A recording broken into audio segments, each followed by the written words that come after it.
What's going on, guys? This is the DeFi Crypto Alliance show where we're doing our best to be the bridge between other investors and crypto to take advantage of what we feel like is the biggest opportunity over the next few years, that being crypto, specifically the Richard Heart ecosystem. And it has been a wild ride in the Richard Heart ecosystem over the last few days, especially with some of the stuff that happened yesterday that we'll talk about on our show.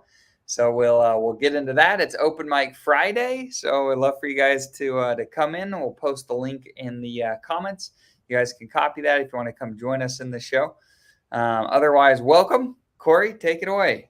Absolutely, man. Corey Geary here, coming from the beautiful island of Puerto Rico. Absolutely loving life. I feel like life is full of abundance if you just go with the flow of what the universe or God is guiding you towards. And it's just been an absolutely amazing journey. And that's how I'm so sure myself. Obviously, you got to make your own decision. We don't get financial advice. But for me, I am certain for me and my family that I'm in the right place at the right time to use cryptocurrency as a wealth creation tool and then use real estate as a wealth preservation tool down the road, and to bring as many of our entrepreneurial friends and family along for the ride. It has been so exciting. And we would love you guys to come on the show today with the open mic. Let's talk about anything and everything. You want to talk about Puerto Rico and our experience here, and maybe some of the requirements needed to get into the Puerto Rico whole Act 60 thing that me and Dane are doing. Or if you want to talk about how the Godwell ended up sacrificing 800 million hex into the BankX scam protocol, kind of like signaling in a subliminal way that it could be two things, in our opinion. We got this, just by conversing with Buck Fiat last night. It could be he's obviously putting a nail in the coffin on the BankX protocol. Who in their right mind would come in and invest in the BankX protocol when Godwell owns 80%? And we know Godwell, he does invest in some scammy type protocols. We don't know if this is what his intention was, but was his intention putting the nail in the coffin in the BankX protocol and putting the nail in the coffin, at least for the short term, on the whole eHex, pHex argument that's been basically, I feel like, just plaguing the community in a very negative way, and maybe focusing some of this economic energy in the right time, which is right now in this bear market, into the Pulse Chain ecosystem. Who knows? Come on the show today, guys, and let's talk about it. Oh, it's wild. Is lobotomy an option? I think a Yeah, lot for of real. people. I think a lot of people are feeling that way. So, for those of you that are unaware, give you a little bit of background on what Corey's talking about. So, there's a project. We're not here to talk a lot about it, but long story short, they're a protocol that set out to create a stable coin that appears like they're actors that are not actors that have any of our interests at heart other than their own. And so with that, it appears like they've pretty well rug pulled their sacrifice. And so here's the sequence of events that happened. Richard came out and he tweeted yesterday and he said, "Oh, it appears like the market is choosing Hex on Pulse Chain over Hex on Ethereum." And he shared some screenshots, which was interesting. And it felt, we talked about on our show yesterday. I thought the way he phrased it, it felt more definite than I thought it necessarily was at the time. And then Godwill goes and takes 800 million hex, which at a penny, that's $8 million. And he turns around and he sacrifices it. He sends it to the sacrifice address for this protocol that appears like they're scammers with a stable coin that doesn't work. And the reason that that's really interesting, there's a few different reasons. The first is that the eHex is not a very liquid pair right now. I think, in fact, I think when I looked, or when I looked last night, I think there's only like, I think it was less than $1 million in liquidity in that pair, and for eHex. I think specifically the USDC eHex pair. So there's just not a ton of liquidity. And so it's interesting because you send $8 million over to these guys of a very illiquid coin, especially at those amounts. So you send an illiquid coin and you dilute everybody that's a holder in that sacrifice. I think Godwell essentially owns like 80% of the sacrifice now, and makes it where it's not something that you would want to sacrifice for in that respect, because you're diluted into oblivion. You don't hold hardly any of the tokens. And so he kind of put the nail in the coffin in their sacrifice. And keep in mind too, I think I've seen a lot of people say, well, Godwell, why would he do that? Well, you've got to understand the guy has, and credit to Buck Fiat and Dylan, they were talking about this last night. So I'm pulling a lot of information from their spaces that they had. But they went ahead and said, I think he has, and Corey, correct me if I'm wrong, I think it's like 100,000 T shares or something. Was it a million? It was it's a lot. Over a million. Is it over a million? Yeah. So he has just an absurd, I think it's like 20% of all of the T shares he has. And he will never be able to get out of that position. Never. Because he just owns so much of it. And so he's got so much hex that, at this point, you look at hex on Ethereum, it's very illiquid. He's not that, in my opinion, he's not that worried about getting out of his hex position, because he won't be able to. And so he can use the hex to do different things. And specifically, if you look at it with this respect, he killed the BankX sacrifice because nobody would, in their right mind, should send money there because they're diluted so heavily. And it's so illiquid that, the ban, or we're not going to talk about the protocol, but they just can't get out. They can't get out of all of that hex because there's just not enough liquidity. And so they received the hex. And one of the things they could have done is they could have just sent it right back and said, oh, we're not accepting this. It's not. What are we going to do with this? Right. Take it back. But no, they immediately start selling, and then they post on Twitter and say like, oh, we don't want to destroy the hex price. It's something we all love. We'd like to talk to Richard. Essentially, it's like, they're turning, and it's the same thing as like stealing someone's child and saying, oh, we'd like to talk to the parents, and we've got a hostage situation here. Like that's what they're doing. Yep. And so it's interesting. So you have that. And then on the other hand, there's been the debate, like Corey said, and we were all very aware, there's been this debate between Hex on Ethereum and Hex on Pulse Chain. And if you have somebody, and there's these guys on Twitter that were arguing with me this morning, and I still it's not a logical position to take, to say like, well, you buy when there's blood in the streets. Well, yeah, yes. But did you buy ownership in the Titanic when it was sinking to the bottom of the ocean in hopes that like you could reclaim that? No, of course not. And here you have a scenario where you have these people that no one feels good about holding up the price, where they've got $8 million at prices today worth that they can sell and extract value for a very long time. Are you telling me you're going to send your friends and family to go buy that coin? Because I'm not. No, I'm not. There's no way that I'm doing that. And it just doesn't make sense. The risk reward, in my opinion, the risk reward proposition on eHex, with all of these scenarios being the case right now, compared to other things, other Richard Hart tokens or other things that you may believe in, it's just not even close. And so why would you put money in something like that where the risk reward proposition is so poor compared to other things? It doesn't make any sense to me.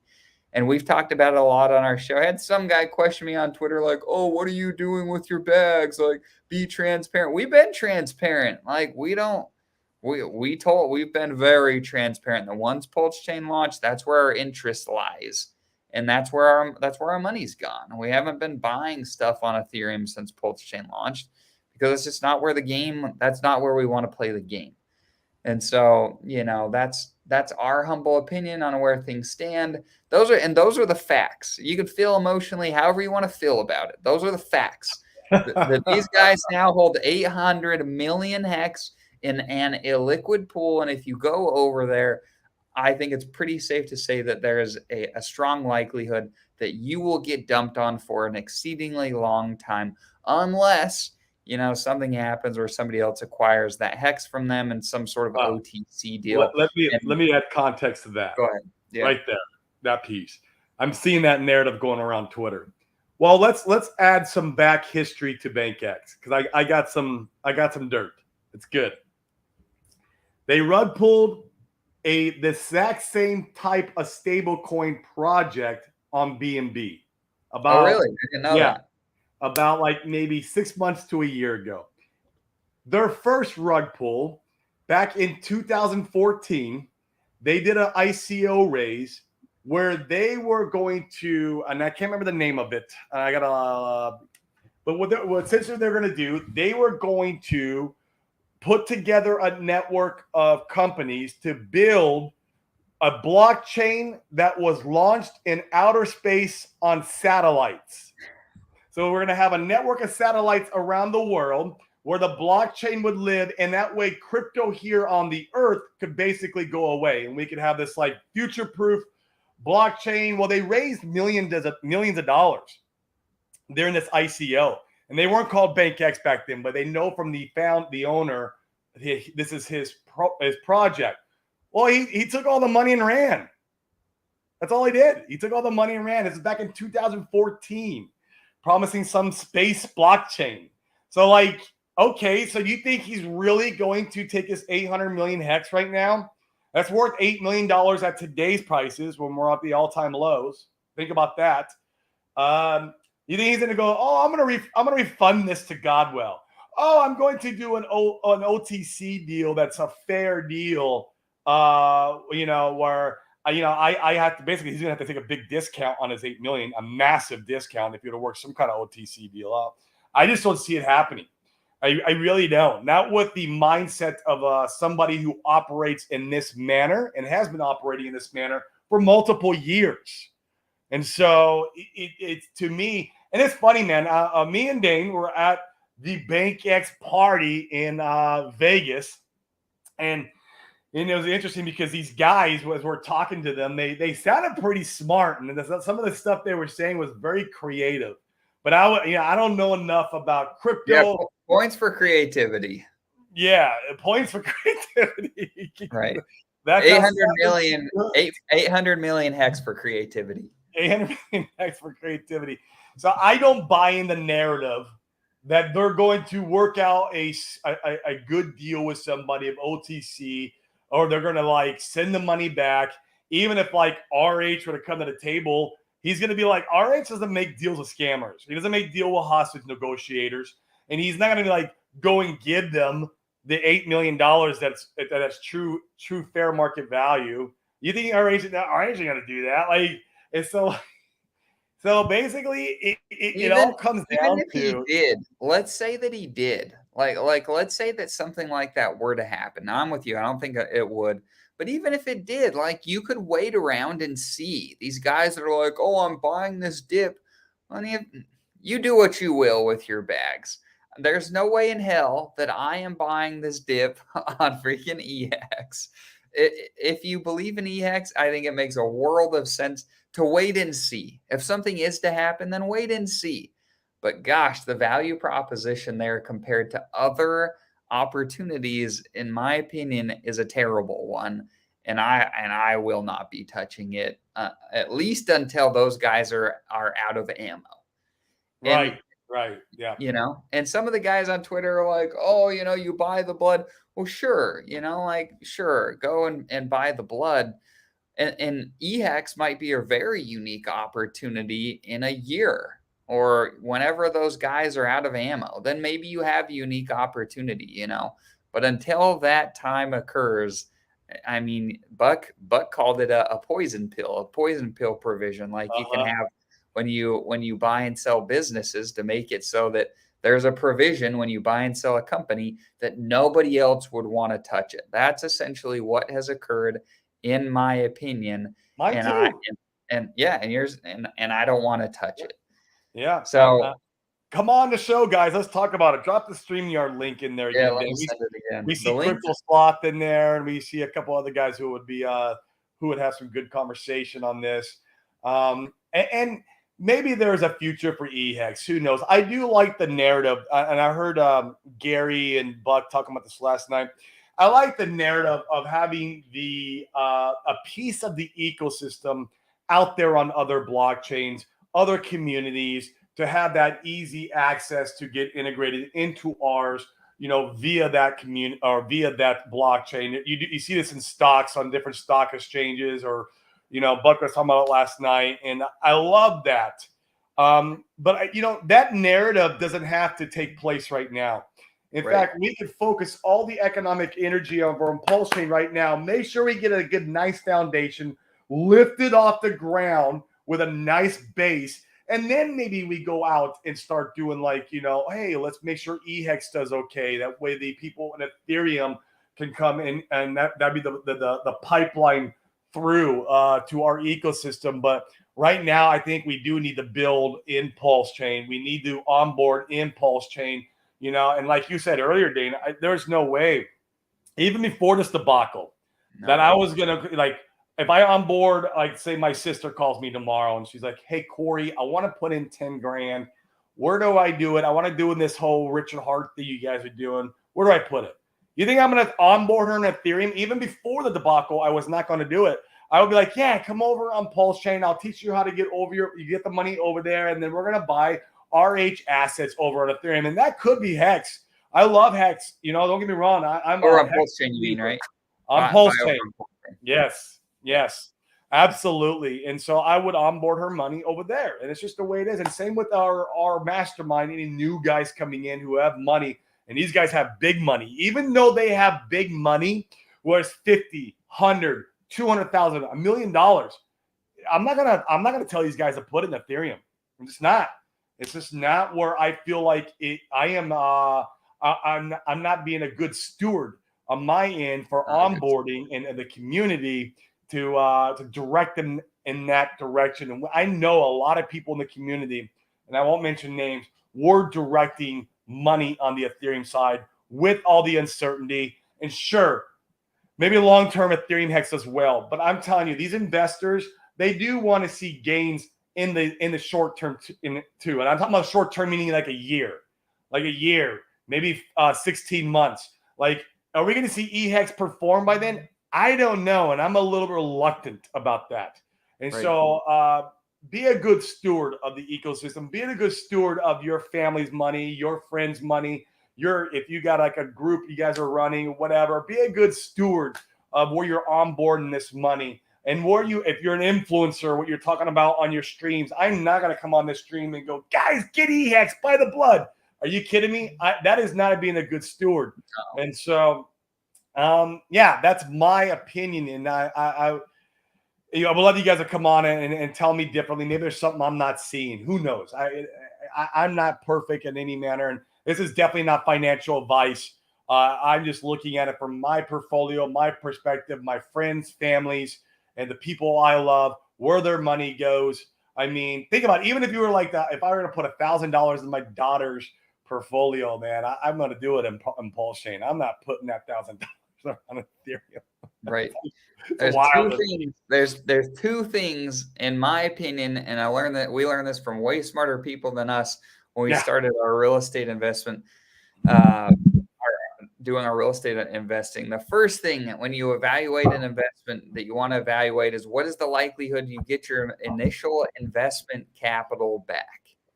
And the second is, what is your upside on that capital after you've evaluated the first thing? And here, I just don't think, I think that the opportunity to get your capital back on eHex, it certainly in the short term is not great, and the upside is not great either. And when you compare that to other things, I think, once again, the risk reward proposition is just out of whack there. And so we won't be touching it with a 10-foot pole. We weren't going to before, and we certainly aren't going to now. So it's fascinating. But come and jump into the show. If you feel differently, we'd love to hear it. If you feel the same, love to hear it. If you want to talk about Puerto Rico, just like Corey said, come and jump in. We'd love to chat about Puerto Rico. Puerto Rico has been fabulous. It has been fabulous. On a more interesting and positive topic, I've been enjoying the dips over on Pulse chain too, man. I mean, we saw Pulse basically kind of touch the sacrifice price. I think it was like just a tad above last night. I was able to get a small DCA and it felt really good to buy at that level. And then I saw this morning it was kind of pumping up a little bit. We're starting to see a little bit of recovery, but man, it's been nice to catch these. I feel like generational buys over on the pulse chain side because of this FUD, because all this FUD is shaking out weak hands all across the ecosystem. It's not only affecting eHex, it's affecting everything. And I'm enjoying that. I'm enjoying the crap out of that because, and if you wanted to buy some PHEX, I feel like some PHEX is some very generational lows right now too. It's amazing. We got down to like, I think 0.013 or 12 last night, just above a penny. And man, if you're talking about, if you want to feel confident on something doing 100x, I could easily see That might be the play. PHEX doing $1.20 or $1.30 at the next market cycle. I mean, and even if it didn't, let's assume that PHEX only touched the last high what eHex did. And what is that? 56 cents. So like you cut it in half. So it's like a 50x still. Man, come on. Where are you going to Not get a bad day at the office. Oh, man. That to me is a lot more juicier and a lot more appetizing to me. And so, yeah, I'm enjoying these dips and I'm picking it up, and I'm hoping to pick up a little bit more. I'm right now I'm practicing the once a day DCA strategy where I broke my bag up and I'm like, okay, I'm just going to go in once a day, buy some of the dip. And it's been fun because it kind of eases the tension too. Like you're like, okay, I'm going to grab a piece of this no matter what. And you take the emotion out of the strategy of trying to like wait for red candles, wait for green, or wait for a green candle to start dropping again. And it's been fun, and you're in there every day, at least pushing a button. There's something about pushing a button that you get a little bit of the endorphins. You get that endorphin rush, and you're like, I got my hit today. It's funny how that is. And I would say too, like, people, and us included, right? Like, we're dealing with unknowable scenarios in crypto. All of these things are unknowable. And so like, it's fine to miss sometimes.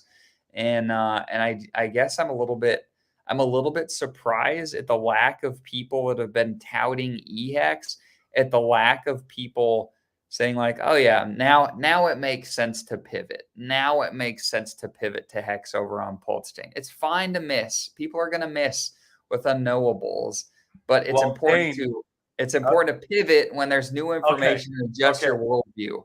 It's right. If you made a mistake, and this is anything in life, a mistake is there to be used to learn and grow from. We've done this so many times in real estate. I mean, I've told the story multiple times. On my third real estate deal, I lost $250,000. It set me to zero. Like I still had my normal job, which was a good job at the time, but like I was in the beginning of my real estate journey. Had I just been like, oh, well, that's it, I messed up and it's all over, I would have been out that $250,000 and I would have never recovered and I wouldn't be where I'm at today. But I decided to sit down and go, okay, where did I mess up from this decision I made? How can I learn from it? How can I grow from it? And moving forward, what needs to happen so that way it doesn't happen again? So you want to learn and grow from these mistakes. They're painful in the moment. And I've done this actually recently. I think we talked about this a little bit on our show. I did this recently. Talk about it again. This was good. Yeah, I had made a mistake on going a little bit too outside of my basic fundamental crypto principles in my investment thesis, where I kind of got a little bit too shiny object syndrome, and I invested in a protocol. And it'd have been fine if I invested probably a lot lower amount of money, like just kind of testing the waters. But I went pretty heavy. I became a middle shark in this protocol. And this is, once again, guys, reinforces whales matter in this game. If you're ignoring who the whales and sharks are, you're going to pay the price. You have to know how these actors act. And I'm confident in the RH ecosystem, like the OAs. He's a benevolent actor, and you need this in any ecosystem. But I was very aware who basically kind of the OA was of this protocol, and both him and a very top shark, there's two of them, completely dumped on the community's head, unloaded their bags. And if you go on Pulse Chain now, you will see the price chart reflecting that. And the community's trying to get together and hopefully pull the protocol back off the ground. But it's going to be a long shot. And it I got to sit back because now I've lost money in this protocol, and it's a good amount of money. It's not like the end of the movie for me or anything, but I need to sit down and rethink, okay, what happened to me there? Why did I lose money? And make sure I learn from that decision that I made in the past so that it never happens again. And I did learn. I learned a lot of valuable lessons, to basically to not bar off my investment thesis. And if I do, it's okay, but it's only within 5% of my portfolio, not like 20%, not 30%, a 5%. Even in that 5%, I still need to know who my sharks and whales are. Because this argument about the whales, all that matters is we're onboarding. That is a wrong, and Buck talked about it yesterday. That is wrong. That's not all that matters. The whales in the game and the upper sharks control that protocol 100%, period. And the only thing that matters in any cryptocurrency project, guys, period, is buy pressure. That's it. Buy pressure, the end of the movie, and sell pressure is the only thing that matters in any cryptocurrency project. And you need to know who your whales are and how they act accordingly, because these guys, in my opinion, destroyed that protocol. Destroyed Absolutely. it. And I liked the protocol. I liked that I had a You good know, narrative. the one criteria of our 5 that it didn't meet that like stood out to me, and I thought about this a lot. It didn't meet the criteria of a founder that had a track record, Yes. and it fell outside of the scope of what we like. And it's Yes. interesting as we've stuck to our 5 main investment principles, We we've been wouldn't have been solid. involved. And you know what? Another thing I ignored, Dane, that I wish I would have ignored was there was community members that were telling us, and there were some of them here in Puerto Rico earlier on, like, hey man, this particular whale, he's got all these multiple wallets where he's already using to dump on the community's head, giving us, a telltale signal that this big whale is a bad actor. And then what he did is he siphoned in top sharks at the top of the pyramid to basically act the same way he did to basically kill the protocol, man. In my honest opinion, I think they might have a small chance if they can band together and try to pull off, once that whale was capitulated, and if they have enough money to buy the supply off the market, and that's going to take a lot of money because he had a lot of supply. Right. He had a lot of coins. And so maybe there's a chance in down the road in the bull market. Who knows? But it's a valuable lesson that I learned, because to me, the project's pretty much dead. And I'll be looking to exit any more of my portfolio that I have going on inside that protocol. I'll be looking for strategic moments to exit. And I've already exited a large part of my portfolio on that protocol. And so I'll be looking for strategic points to exit the rest of it. And so I learned a valuable lesson, and that was here in just recently. And I'm always going to be learning, guys. I'm never going to figure this out 100%. I'm never going to be correct all the way. But the point is to sit back and sit down and go, okay, where did I mess up here? Why did I mess up? Okay. How do I not do this again? And learn. And that way, a mistake is not a mistake. It's a learning experience, and you grow from it. So, Yeah. It's shocking to me how many people want to argue in crypto about like calling a cat a dog. And they're saying this is a dog, this is dog, this is dog. And then now, once again, we're dealing with unknowables, but so much information can point to saying, no, it's actually dog. And they will die on that hill saying, nope, it's still a dog. I know. Even though all of this information is saying, or they'll say this dog or this cat is a dog. They're saying, no, it's a cat. It's a cat still. I'm like, you guys, it's fine to update your worldview. Worldview. Learn. Yep. Yeah, this is a great comment. So there's essentially 3 different scenarios that I could think of that occurred here with Godwell sending his hex to BankX. The first is that, and in fact, so I'll lay out the 3, and then Corey, I want you to rank them on what you think is most likely. How does that sound? All right, let's do that. So the first scenario is that Godwell is just dumb, has no idea what he's doing. And frankly, there's some data to show that this could be the case. He's degened in a lot of stuff that was pure and utter trash and dog crap. He has, if you go and look at the wallet. So that's the first, is to say, like, yeah, he's retarded and has no idea what he's doing. The second is to say, you know, like, he's actually he's do I want to go as far as saying I'm not going to say that. Put it politically correct, if you could think of a politically correct. Yeah, you could. The next is to say that this is a very calculated move. So you look at the landscape of things and you say, you know what?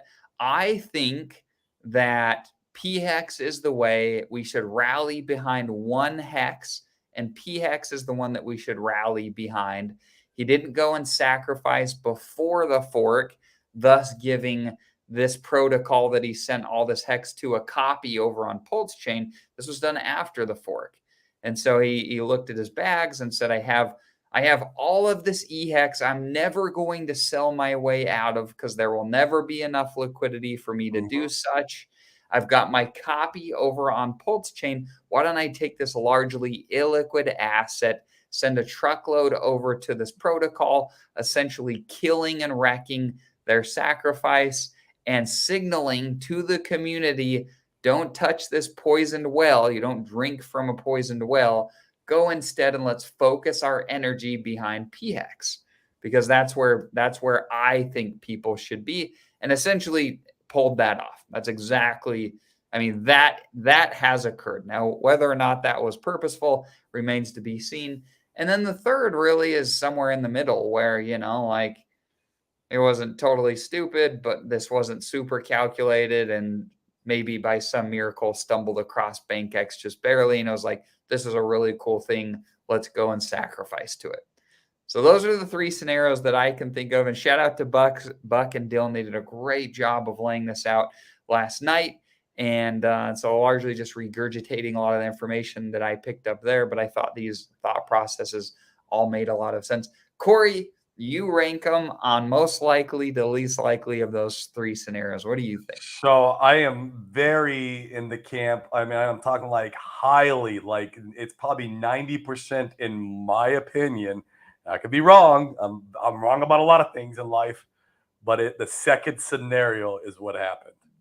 I'm like, whereas a very calculated thing. Yes, that was like probably what happened there. The poison pill idea that Buck talked about last night is really, it just makes too much sense to me that is exactly what happened.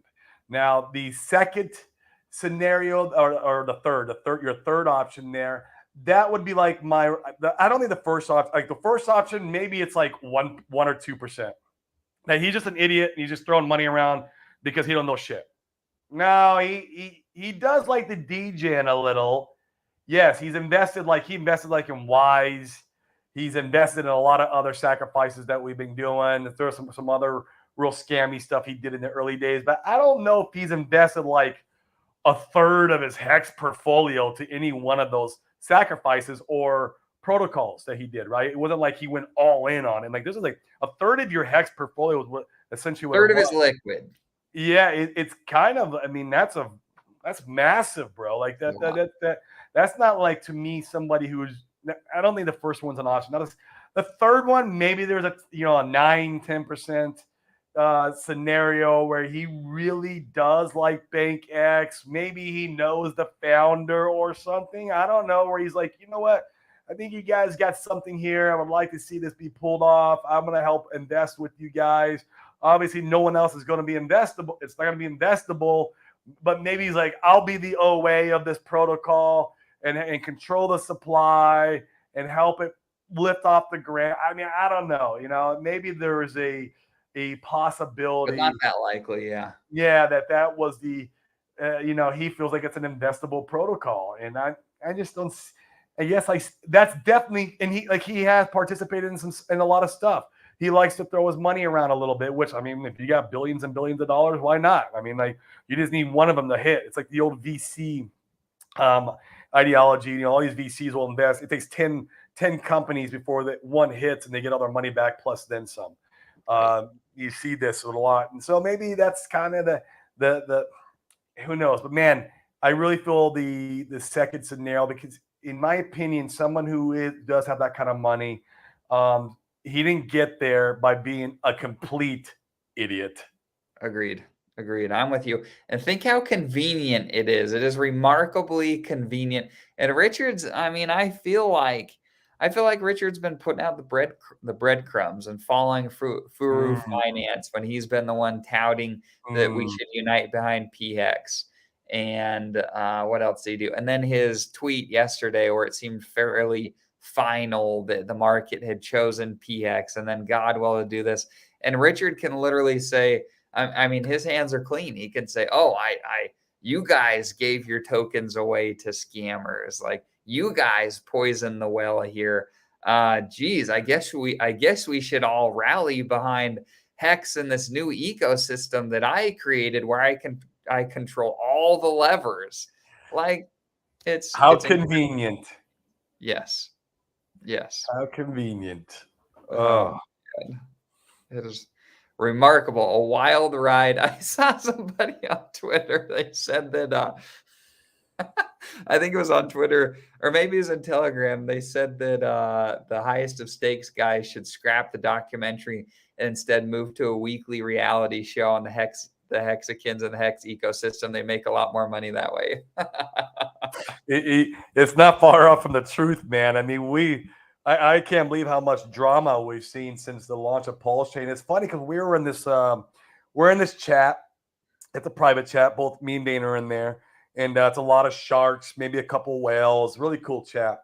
And one of them, or a couple of them, the sharks and whales were like, "Hey guys, this is exactly how being early looks like. If you want to know how we felt in the early days of Hex, in the early days of some of these other protocols that we've invested in, where we made good money and good wealth in, this is it. You want to know how it feels like? Well, here you are. You're in it. You're in right in the middle of it. So it's very interesting, and that gives me reassurance that I know I'm in the right place at the right time, and that I am buying generational pricing on a lot of these assets, and it just feels really good. And I mean, everyone's all pissed off and hating and being dumb, and I'm having the best time of my life. Yeah, I'm feeling good too. I'm with you. I think that's a good question, Paul. So we don't give financial advice here, but you've got to, like if you have if you have water from a poisoned well that no one is going to be using, or I should say, far less people are going to be using moving forward. Do you keep the water and hope that the water becomes clean and better to use in the future, or do you get rid of the water? Right, and I that mean, water can, like a year, 2 or 3 years from now, it could be so much bad that the water gets clean by the time we're in the next bear market. right, right. It's like, okay, eHex is good now. Oh, but the bull market's over. Crap. Mhm. It's like, I mean, look, that is within the realm of possibility and a yeah. fairly likely, in my opinion. And so, yeah, I mean, you decide what you want to do with yours. I mean, Corey and I have stakes on Ethereum. If frankly, and I'm not afraid to say, if I was in a position where I could early end stake those and get a decent value out of them, I would do it. I would do it. And I would sell mine off, and I'd move that economic energy over to Pulse Chain, because once again, I feel like for me and for my holdings, the risk reward value proposition is much higher over there Oh, on assets that I like. And so infinitely that's more. that's how I feel about it. And it's interesting because it also affects, if you own Whatsa's and you own Icosa and you own Hedron. I Perpetuals. mean, yeah, Maxi, Desti, perpetuals, Lucky. all of those are poisoned. And Yeah. just about and man, you thought the eHex pool was illiquid. Those others there's almost nothing there. And so Yeah. I was you can't playing with hardly extract any value. playing with the numbers last night. And I'm like, wow, it's probably just smart to leave it there and see if we can, if there's a little bit of a recovery. And I'll touch on this, Paul. The 0.3%, that's not really a factor. I mean, because if you look at your ratio from eHex to pHex, that's way greater, and you are going to take a hit on going to eHex to pHex. The 0.3 becomes insignificant now between if you look at those ratios. However, and maybe I'm thinking about this wrong. I think the liquidity on eHex is actually thicker over on Pulse Chain because so much is It being is. bridged over. Yeah. So if you wanted to exit your position, there might be some wisdom in doing that. Yep. Yeah. So is the project a scam, or is the issue localized to just the amount of hex sacrifice the owners of the hex can off-ramp swap out from pHex? So if I'm not mistaken, correct me if I'm wrong here, Corey, if you know differently, but it sounds like their stablecoin was compromised from all of the information coming out yesterday. So the project has kind of gone belly up, and the hex was given to people that, like Corey outlined earlier, have been shown to be nefarious actors in the crypto space.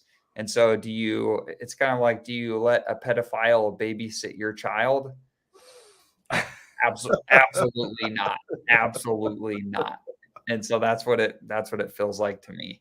Yeah. What extreme way to put it, but that is it. It's and talking about like your whole family too, because like 800 million hex is nothing to sneeze at. That's a lot of hex, man. That is a lot of hex. Mm-hmm. Mm-hmm. Is take this one, Corey. So what are your thoughts? Is Godwill a bad actor?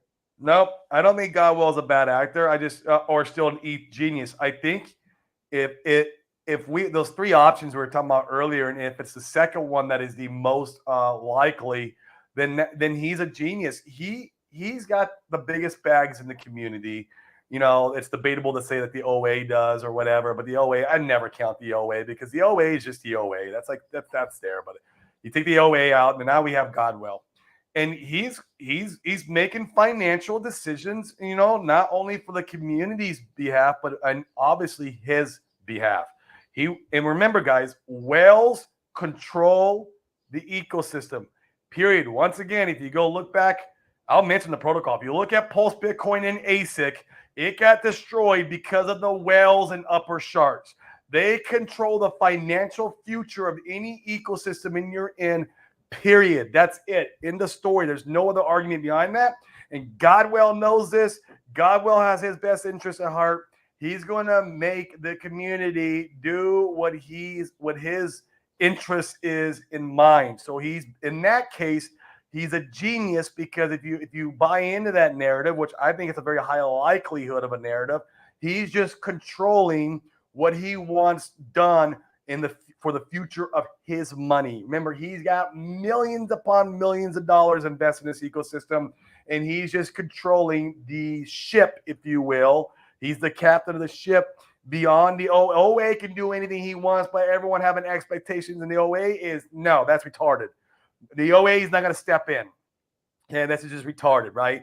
He can do things maybe in the future as far as liquidity down the road. Sure, right? We can see that. But in the short term, for sure, we see Godwell kind of steering the ship, if you will. And that's not a bad actor, in my opinion. He's got big bags. He's got really, really big bags. And some of these bags, like Bucket talked about this, he can't get out of these bags. Some of these bags are going to be handed down to his kids, maybe his kids, or maybe some of them will be distributed into like daughter addresses where they're given to family members or other type of like people who can have good use case out of these assets. That's what rich people do. Rich people don't acquire assets to try to get rich in the short term. They acquire assets for legacy wealth to hand down generations to come, to spread out maybe over different buying other assets with assets. And that's what they do. Rich people don't need to invest in the short term. And I'm talking about really rich people. People are like 100 million, 200 million, even billionaires. They don't need to invest to get rich in the short term. That's not their mindset. They've already made the short term. It's done. They're there. They've accomplished that goal. The goals get different as you move up in ranks in line. We've seen this even with our short term wealth. You know, your goals get different as you're moving up the wealth ladder. And so the way he looks at the financial world is much different than even me and Dane look at the financial world. Even like other whales and the sharks in the ecosystem, he just has a different mindset in what he's trying to do. And he's also playing, guys. If Richard's playing 4D chess, well, then he's playing a 3D chess game. And so it's not just, in my opinion, just a dumb. He fat fingered a zero sacrificing to the Bank X protocol. I don't buy it. Even 2 zeros is a lot. Like, it's still not enough to, like, the pool is still not, they couldn't handle that much as far as liquidity is concerned. Yeah. Feel free to go back and watch the stream, Oliver. We're not, do you buy poison water? Do you buy a poison well? Not us. Yeah, the guy just has too much money, needs to do something with it. That is part of it, Games, is that, you know, people with that much wealth, they have to figure very strategic and creative ways to place their money and basically ensure that their money is going to grow or going to get passed down. So like this could be a very strategic bet for him that he is placing to make sure that he's steering the ship in the right direction in the pulse chain ecosystem. So in not in the short term, but more in the long term, it helps his bags. And that's where his mindset's at. It's not he's throwing away 800 million hex. It's not what he's doing. It's just not what he's doing at all, guys. And he's got other long-term plans that he has strategically thought out with that money. Yeah. A lot of hex on Ethereum. Should I just move it to hex pulse chain via bridge? There is a small fee, but not much. I mean, it's up to you, Paul. We can't tell you what to do with your bags. If you want to bridge it over, if you want to keep it. The things that I would be considering at this point is, you know, like, do you feel like we do that the well is poisoned on eHex?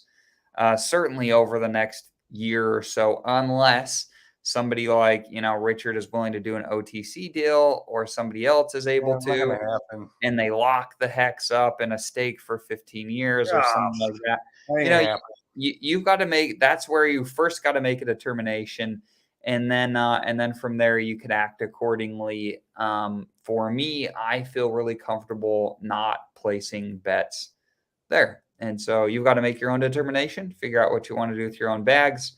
Corey and I have said it from the beginning. We feel a lot more comfortable with our money in pulse chain based assets, not bridged over assets, but true pulse chain based assets. And I love pulse chain, man. I'm loving everything about it. It runs so clean now. It's got all the kinks kind of worked out, in my opinion. Did some transactions last night. It was smooth and easy when I was DCAing, and I'm enjoying it, man. And we got to remember, guys, we don't have like even a fraction of all the protocols being built for Pulse Chain that's going to be launching on Pulse Chain to bring all this more adoption and money in to the ecosystem. So we have a full scope of an economy, like a full economy, crypto economy living on Pulse Chain, and it's coming, guys. We all these protocols are still coming, and so it's just so much fun to be in Pulse Chain, and it's here. We've waited for 2 years. And man, I have no interest in Ethereum anyways, man. The high gas fees, everything else going on over there, just not interested in it, man, personally, even beyond all this, you know, what we're going through. It's enjoyable to be playing with the toy that we've been waiting for 2 years and we put so much money into. Right. I think this is a great take. Yeah, doubt eHex dies, but it might be outperformed. Yeah, I mean, it won't die. There's so much hex that's locked up over there. I mean, it's not going anywhere. Hex is not flawed. The T-share is working just fine. The problem is who is holding all of the liquid supply and what are they more likely to do with it? And with that being said, I think it's going to get outperformed by the other RH assets by miles. Yep, and especially in the short term. Especially. Yep, absolutely. Sami. This is unfortunate because we like Sami here. I think Sami, for the most part, is on point. I think he Probably fumbled. my favorite influencer right now. I watch all his videos. I like Sami. All his videos I watch, and I really enjoy him. But I mean, he loves playing the contrarian. This is definitely a contrarian move. I will say that. Right. Oh, we Right. got Sprack Burger coming in. Yeah, well, let's brack in. And for those of you guys that are asking what to do with your hex, we can't tell you. There's a few comments. I get that it's hard to try to figure out. So here's how I would be thinking. The first thing is you got to make a consideration. Do you feel like the well is poisoned? If you don't, then you're good. You're chilling. You're just hanging out. You're waiting. And especially if you're not really liquid or you're not like halfway through your stake length to serve that you could early end stake it without getting just destroyed, well, then you're just hanging out. There's not a lot to change.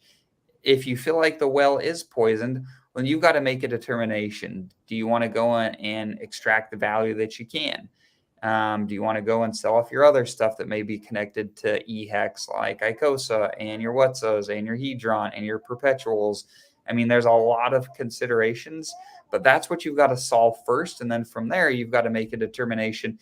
Is it worth it? Corey and I we were talking last night on a private phone call between each other, and we said, hey, like what to do with some of these things.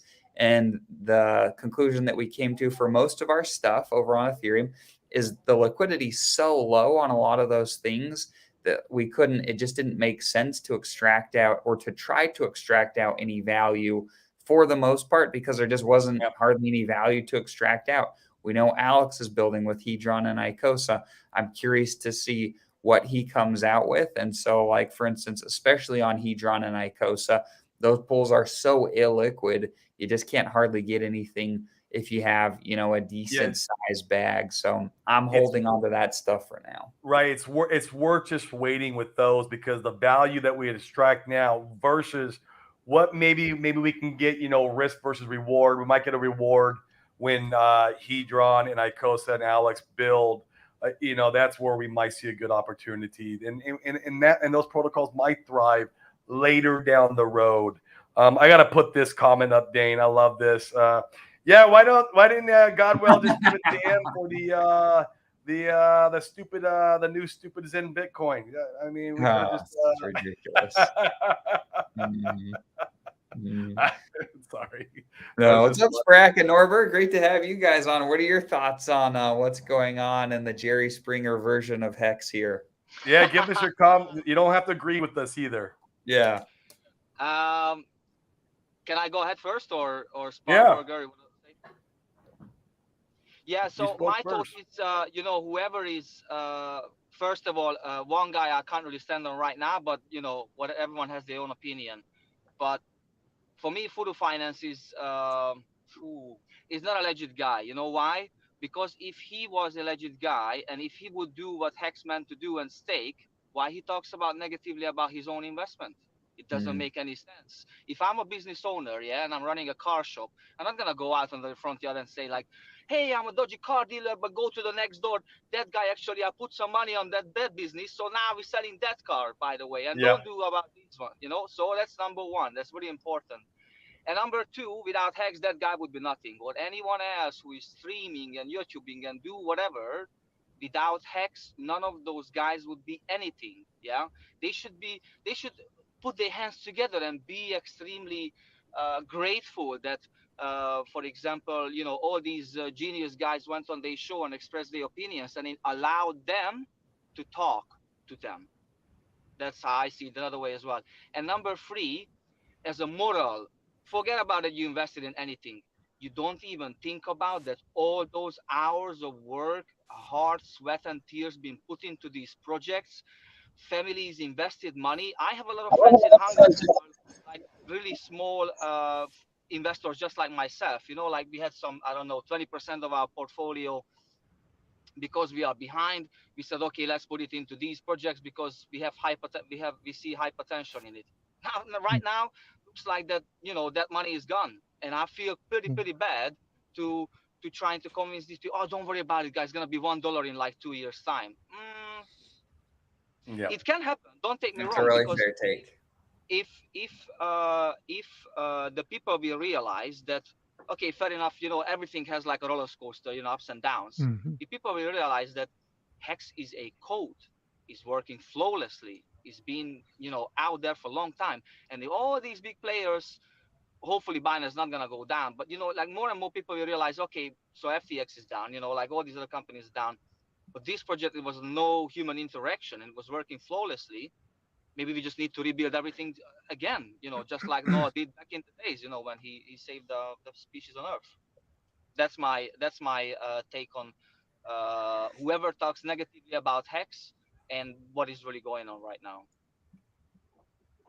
I think it's a fair take. The one caveat I would give to that is, and I don't think, in full disclosure, I don't think this is the best parallel, but I think it's an interesting mental exercise. I've owned, and Corey has too. I've owned multiple businesses at once before, and always, without fail, the one where I was putting most energy went the best. And I've had some of those that went poorly too. And even though I owned the business, when I knew that the thing wasn't going to work out as well as my others, I didn't stand on the rooftops and say, like, isn't this business so cool? It's going to go so great, when the writing was on the wall. And I knew it was time to pivot to the other ones and focus energy there, and do the things that were required in order to let those other things really prosper. So that's the Fine, you one can. caveat I would give. Yeah, fair enough. But that's what Toby Van Hextoby was saying as well. And funding, Jim, fine. If you like post Hex, go ahead and preach it to the people. But doesn't mean that you have to destroy eHex and trying to say, you see, I told you, I was right. eHex Has is that changed? Has that changed now for you with what happened yesterday at the Godwell? For me, I feel like it's irresponsible now. I feel like it's completely irresponsible to lead onboards to eHex with a poisoned well. It's kind of fresh. I woke up in the morning and I was like, That's fair. That's fair. It's a tough decision, man. I mean, yeah, it's a lot. And but okay, fine. That 800 million hex is gone to someone else's hand, from one hand to maybe multiple hands. Yeah. It went from one hand to another hand of known scammers that we feel extremely confident have no interest in holding the price up. But when are they gonna be those? Okay, the first thing come to my mind, yeah, without even giving a long thought. Are those guys gonna be sitting every day in front of the computer and look for liquidities to get out of that 800 million hex? I doubt it, man. I think they're gonna just they're just gonna swallow it, like, okay, we tried, didn't work out, let's move on, because time is money. They have to go on and make money. They're not gonna sit in front of the computer and like, oh look, there is like $10,000 worth of hex. Let's sell that part of the 800 million. I don't think they're gonna do that. But they can sell a few million at a time as people are buying in, and use those people as exit liquidity. So as money comes in, there's more money in the pools, more USDC in the pools. They can extract that USDC out of the pools as it's coming in slowly. They won't do it all at once. But I'm saying that they're not gonna do that because I started doing forex trading as well. If you see another opportunity where you can make money, you're not gonna sit on a screen and then like, oh my god, when is gonna be good? Like, oh yeah, let's. But it only literally they could sell 1 million hex on market for 800 days. Every day, take 15 seconds out of their day to press the sell button and do that for 2 years. But if there is no liquidity, then who are they gonna sell it to? Well, and that's what I'm saying. There would be liquidity if we're telling onboards to buy eHex. Right, there you go. So your onboards to the slaughter. You nailed it. You nailed it, Norbert. If we can stop, we don't want to give them exit liquidity. No. So if we could just not give them exit liquidity, who are they going to sell to? Bingo. Let's do that. Okay, one more thing. See what they do, not what they say. For sure, me, I agree. I can agree with that. I like that. For me, they tweet, "Oh, Richard, we want to talk to you." Oh, that was like a hostage tweet. For me, shows desperation. That's why they do that. Oh, Richard, please, let's talk about it. Like if I'm running fine and I know what I'm gonna do and I have a lot of money in my hand, I don't need to do this, to be like, oh yeah, you know what? Let's sit down. Maybe you're gonna sit down with your ex-girlfriend when you done something naughty or whatever, Then then you're gonna be like, let's sit down, like I made a mistake, but these kind of guys for me just shows desperation. That's all it is. Agreed. It's a bad look. It doesn't inspire confidence. You're not gonna sack for their protocol, Dane? No, not me. I would go back to a party though. Like I'm all for people paying for food and drinks. So yeah, they had a great party in Vegas. I didn't know scammers could throw such a good party. Right. Oh man. And the karma will catch everyone. Someone might think, oh, Richard followed me back, so I'm a good YouTuber. Oh, really? Maybe he's gonna unfollow you in a week time. You know what I mean? Oh yeah, I don't care about the follows. That's a fair take. I don't get followed by Richard. Me neither. I'm nobody. But anyway, karma will catch everyone at some point, and your actions will shoot. And then the really really smart people in our ecosystem, they will truly see I just unsubscribe from all these guys like Furu Finance or whatever. Even the name Furu Finance, like how stupid is that to give a name to your? It is a bad name. I agree with that. Finance channel, man. Like, why do you need to be Furu number 1, and then why you need to be like Furu and then subscribe to my channel? Like. If I'm a good guy, how often you see Somi saying like, oh, please subscribe to my channel and hit the like button, by the way. He says it in a casual manner in like here and there a couple of times and that's it. But not like in every, have a look at Food and other guys' videos. In every 3 minutes they say like, oh yeah, but by the way, and then I'm also doing one-to-one, just call me and then I will explain you everything. Like, anyway. That's a fair take. No, it's a fair take. Emotional sometimes, but like I said, a lot of work has been put into all these things, and then for me, just looks like that some of the individuals, they're doing it for their own ego, nothing else, just to prove that. Oh sure. Like manipulating the market. This for me, this is manipulating the market, nothing else, man. Because like you planting seeds into the people's head, and they're like, oh yeah, this guy has like quite a few subscribers. He's got like famous guys in his podcast. I mean, his streams. So maybe he knows what he's talking about. Maybe I should say, and like that's create like a cataclysm. Yeah, and let's not focus too much on it. Yeah, I don't want to do too much diving into any particular YouTuber. But no, I think your take is a fair one. I think it's good to be able to see different lines of thinking. So no, great take. Market will decide. But yeah. If we want, we can rebuild everything. Like look at America. Where was that Katrina hurricane? Places can be rebuilt. So. Absolutely. Oh boy, we got the man, the myth, the legend himself, Mr. Randy Hilarski. What's up, guys? The OG. What up, Randy. my friend? Hey, Robert. Hey, buddy. What's up? Before we let Randy dig in, Sprack's been here for a little bit. What's up, Sprack? How you doing, man? Yeah. Hey, how's it going, guys? Good.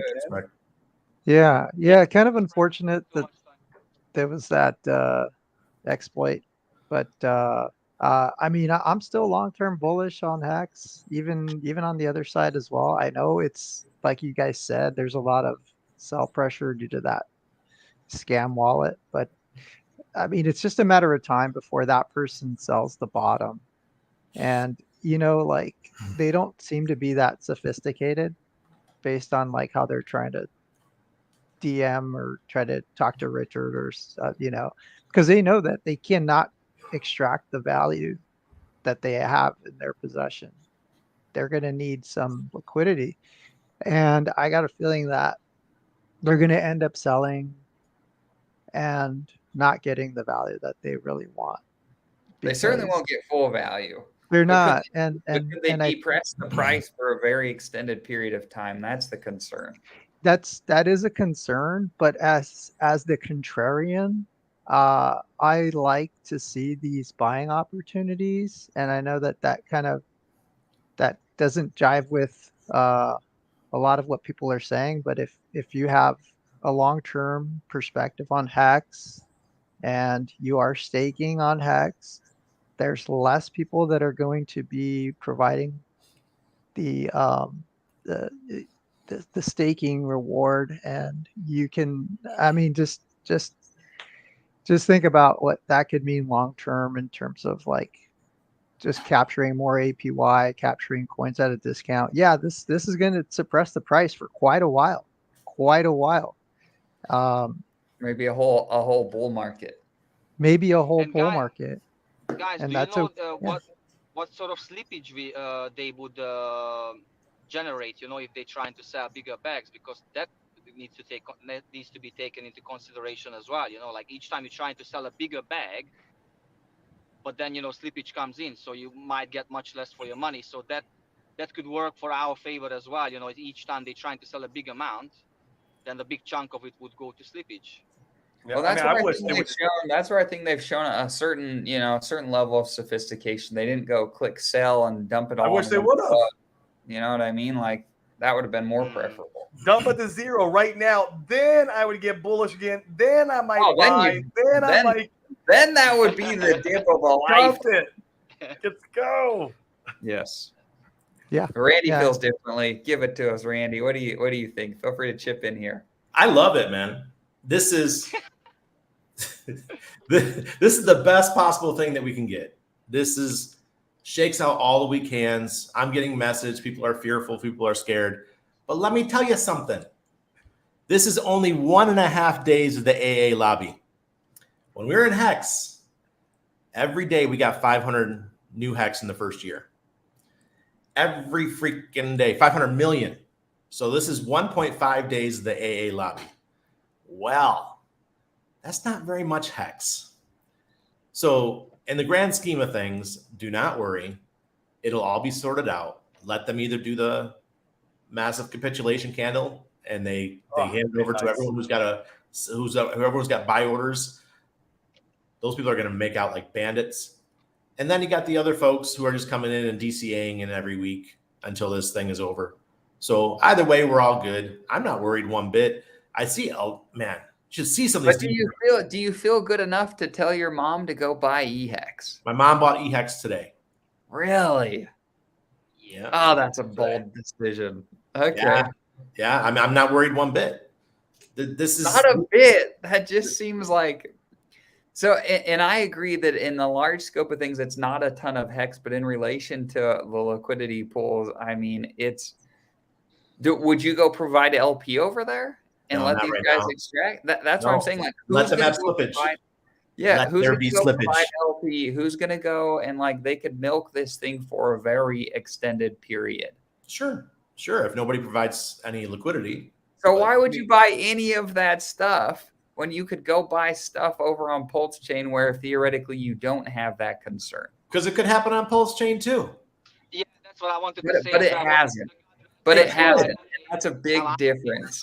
The pirates are on the ship right now, and there's pirates not on these ships, and you're like, oh, I'll bet on the ship with the pirates. Do you remember Hex 19? Might be all right in time. Like, I don't. Do you recall Hex 19? Yep, I know Hex 19. One day we woke up, one of our guys got hacked for 250 million Hex. Yeah.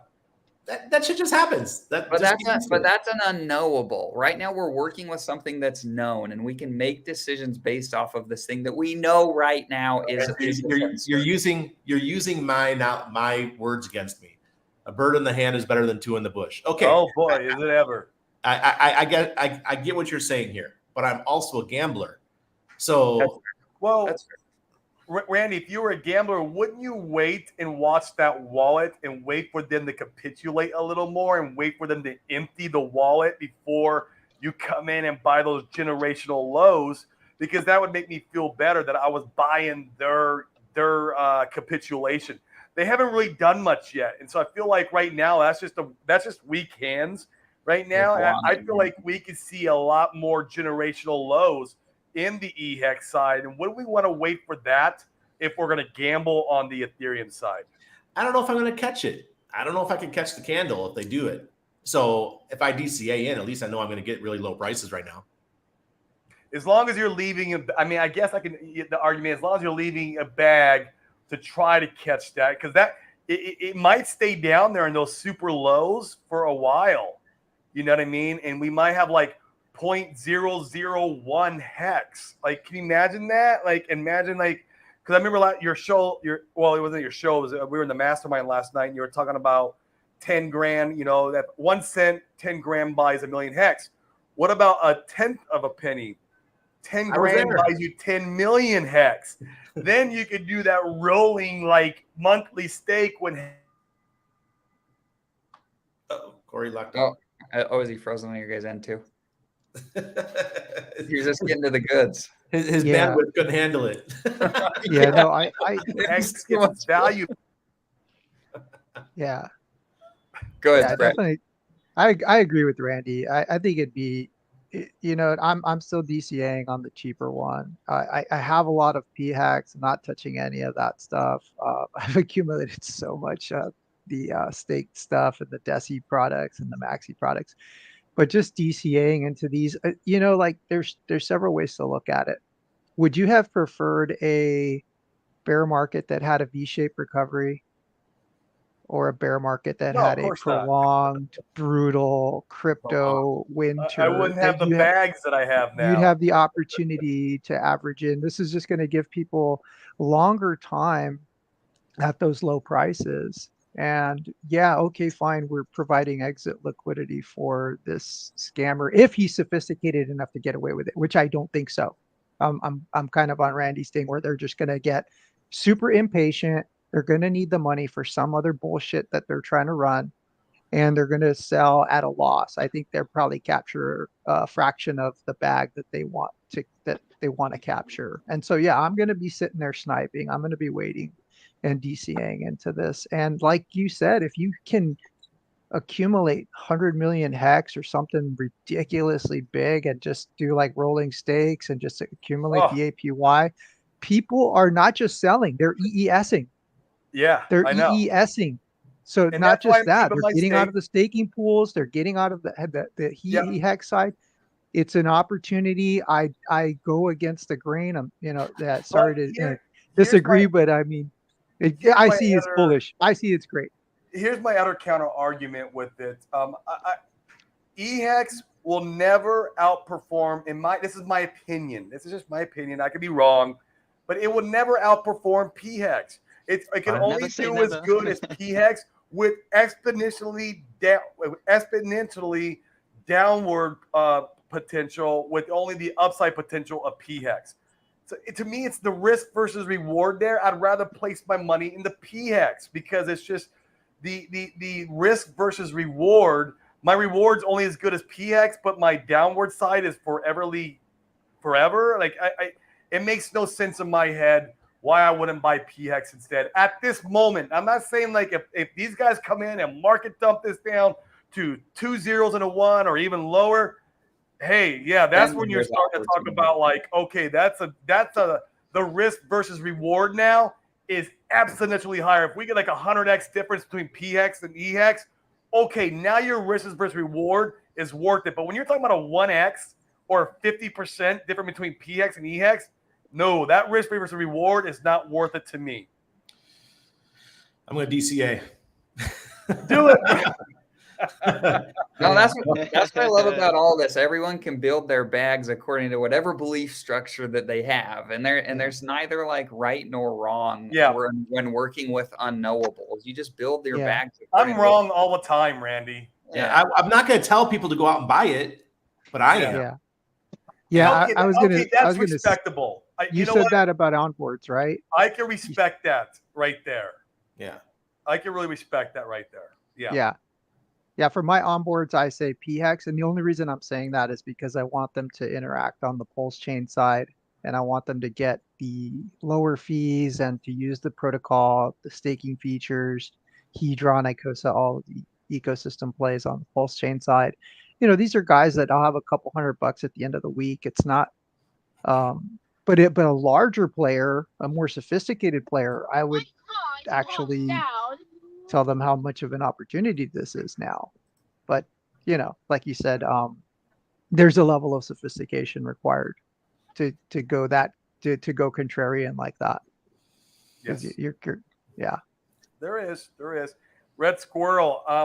Red Squirrel comment here. I love Red Squirrel. I feel like he's a OG and he's got so much knowledge. Red Squirrel, what is your opinion? You don't got to come on stream. I know you don't like coming on stream and doxing But I would love to know your opinion on the whole situation at hand. I respect your opinion, Red Squirrel. I just want to remind everybody this is a day and a half of the AA lobby. Yeah, and Hex went down to 4 zeros and a 5. What's that? So let me get 4 zeros and a 5 on eHex, and I'm a buyer. Okay.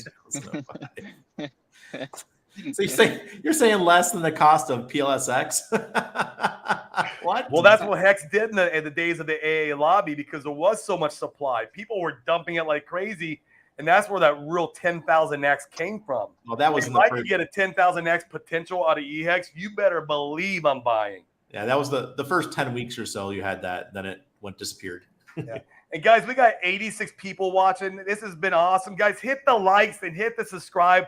Help pump all our bags. Help the algorithm. We appreciate it, but we're going to keep going. But I just wanted to point that out. Thanks, guys, for your support. 87 is great for our shows. It's been awesome. Yeah. And once again, I just feel like the risk reward proposition, you can always rotate. Like, I'm all for, like, I think a play of a lifetime. The way that I'm playing this is I can go acquire PHEX, which in my opinion is a more sure thing. And then if these guys go and dump, I can rotate some of that into eHex and play my hand there. But as far as what we know right now, and with the liquidity, and Randy said, I think that's such a good point, where who in their right mind would go and provide liquidity right now? No. Who will provide it until these guys are out of bullets? Like, I just don't. It's not a bet that I would rather go gamble on Pepe than I would eHex right now, in my opinion, because I feel like the upside there is they're different. Maybe I don't think maybe I don't look at it as gambling, because I've seen what Hex can do. I just take it, you stake it, you take it, you stake it. You just keep doing that over and over again. It's what we do. We love staking Hex. I love it. And even though I believe in market cycle stakes over anything, but I love staking Hex, man. I got multiple stakes. I have a staking ladder all the way to 2025, a very robust one I built out during this market cycle. And as they're coming out, I'll roll my stakes going forward into the next stake. And I'm having a blast doing it. Hex is great for that purpose. And like I said, I'm not long-term bearish on eHex. I'm just short-term bearish. Mm-hmm. Yeah, just short-term. Agreed. Plus, as far as I know, the ETH gas prices will be reduced significantly. I think 8 of what it is right now. So then this, onboarding issue that it's too expensive to do it, then it's gonna disappear as well. It will. Yeah, I feel like, especially about the next bull cycle. Maybe not this bull cycle, but the next one. The one ETH, after. The ETH Foundation should have their shit together. Yeah, if I could pick up 100 million Hex over the next year and just use that as a rolling stake, game over. God. Be beautiful. That'd be beautiful. And if I could do that for less than $100,000, I'd be very happy. Right. And I mean, the opportunity could be there. It could. But I'd rather, I would still rather have that 100K or roughly that number. I would still rather have it in something more sure, like a Pulse or a PulseX or a PHEX for me. Oh, I understand, but I'm already well diversified. Yeah, you're good. You're happy with your holdings over there. One thing I'm doing, Randy, is I'm treating Pulse how everyone did Ethereum in the early days. You know how everyone always prices everything in Ethereum? Oh, it just cost you 1.2 Ethereum. Oh, you put 5 Ethereum in, or you put 0.5. Like, I never had that opportunity. You probably experienced that. I never got to experience that because I was not early on Ethereum. Like, I had to put new money in every single time when people were talking in Ethereum costs. I'd have to crunch the numbers and put new money in. I'm going to treat Pulse Chain. I'm going to build a Pulse bag. Well, that's my main bank. Like, when people in the future, I got a feeling people in the future can be like, oh yeah, it's just 1.2 million Pulse. It's 1.5 million Pulse. That's going to be your main foundation of currency. So I'm going to just dump all my money in Pulse. And then when I'm playing these more speculative plays, like Dane had talked about, I'll pull out of my Pulse bag and put it into those more speculative plays. Or even if I'm playing a contrarian play, I will pull it out of the Pulse bag. But in the short term, I'm putting everything in Pulse. It's all going in Pulse. When Pulse might start pumping a little bit, if I want to go into a contrarian move, maybe eHex would be like a decimal and 2 zeros and a 1. Well, then maybe Pulse maybe did a 1x. I'll be able to rotate some of that money. And my moving forward, my bank is Pulse, like the Ethereum guys back in the old days. I want to be that guy. I want to be like, oh, yeah, just put 1.2 Ethereum in. I would love to be that guy. I didn't have that chance. I miss those days, man. Yeah. I miss getting paid in Ethereum when they used to pay me like 400 ETH at a time. Right. It was used as the main currency. It was like that was the currency of the times. And like I think Pulse is going to be that way coming up. Absolutely. Yeah. Mhm. Absolutely. Especially within our ecosystem. Oh yeah, and we're going to grow and grow. Yeah, it's just Oh, it's going to be beautiful times. I'm so excited. Yeah. So we've been going for about an hour and a half. If anybody has some parting words, it's probably a good place to wrap it up, unless you guys have something else you want to bring up. Shill your things. And Randy, feel more than free. I love you, brother. Shill where to find you. Shill your course. I'm more than happy to shill your course. I would love for the people to know, to learn more about that. So shill everything you got. Sure. Ben, you can go to Ben's website, bendubard.com, and that's where you can sign up for the course. It's $300. It's you have like 2 days to sign up. I think there's only 2 days left. You guys are doing like a live event, right? Like you're going to go, man. If I wasn't so wrapped up in Puerto Rico, I would actually support you guys and buy in, and then just come in and support you guys live. I would love that. Well, I'm sure I'd even pick up a nugget or two out of it. You know what I mean? Sure, because he is the man for security. Him and Papa Boner. They're the two for security that really understand how to use hardware. That's who I learned from, is Papa Boner. Like I learned directly underneath him. Yep. In the Pulse Chain chat room days. Those are the kind of people you need. And yes, because Ben's such a good educator and he has a lot of patience. I don't have patience. It's hard sometimes. Yes, it's really hard. So, but he really knows how to teach people. So I recommend anybody who's beginner to intermediate that wants to take it to the next level, get in the course. It's a week long. Wednesday, we're taking a break, but it's going to be in the evenings.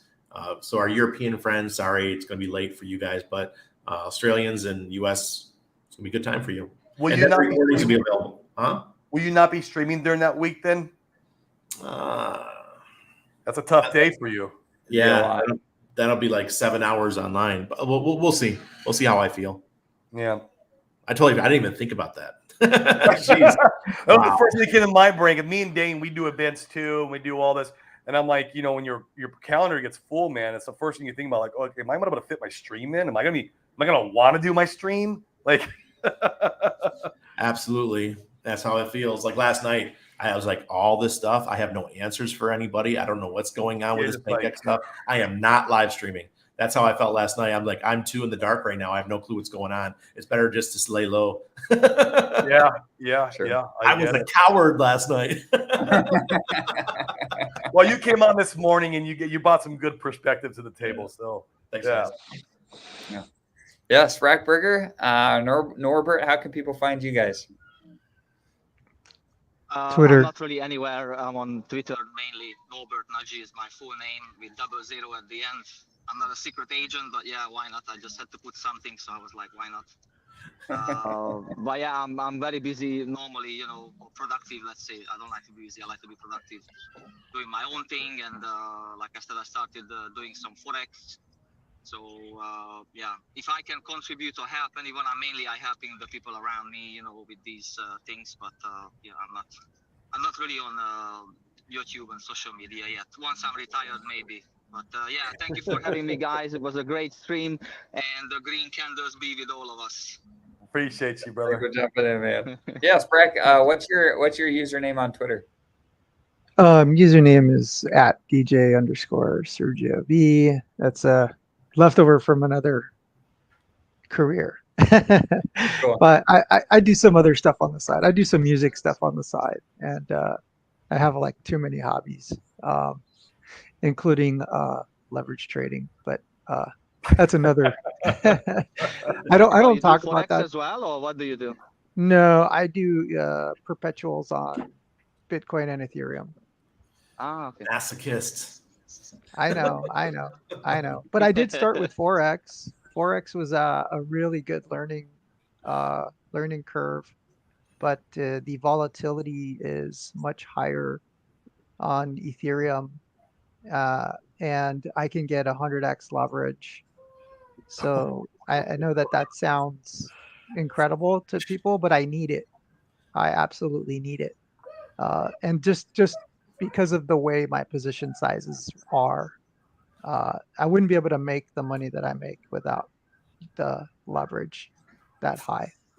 But he's got his tourniquet. Randy. He's got his tourniquet, which is why I don't promote anything. I don't tell people to do it. I've been doing it for years. I have excellent risk controls. I know exactly when I'm getting in. I know exactly when I'm getting out. I know exactly how much risk I'm taking. I have absolute control, and I'm in and out. These are scalp trades. I don't ride them for days. I'm, maybe a half hour to 2 hours per trade. Well, I'll That's tell you it. what it's done. It's great for us in our communities. You're a master chartist because of this. You're really good at TA. You know how to enter positions, when to exit positions. You can kind of forecast somewhat in the future, which is that's a skill set, man. It's a very good skill set. We appreciate you bringing that. I know we didn't get the charts today because we were talking about all the craziness, but yeah, man, you bring a lot of Charts value. are down. Yeah, there's not much of charts. Like charts are down. We will get to a lot of more charting, and we just need to let the chart develop a little bit. It's very new. Pulse has not even had a decent pullback, set up 4 its weeks old, yeah. correction, and then actually start to create those market structures that I'd be looking for. But yeah, we'll get into more of that into the future. But in the meantime, I love this chop. I mean, just on the trading side, I know that for most people, it's not. We're being attacked by the SEC. We're being attacked by the Fed. We're being attacked by the banks, and et cetera. There's people that have built their entire financial infrastructure around the current system, and crypto threatens that system. And when they see us developing and building and trying to create this decentralized finance, it disrupts their business model, and it disrupts their cash flow, and it disrupts their control, mainly over manipulating prices, manipulating currency, manipulating people, manipulating governments, because they use the money to manipulate the governments as well. So so we're in a fight. This is going to be a long and dirty fight.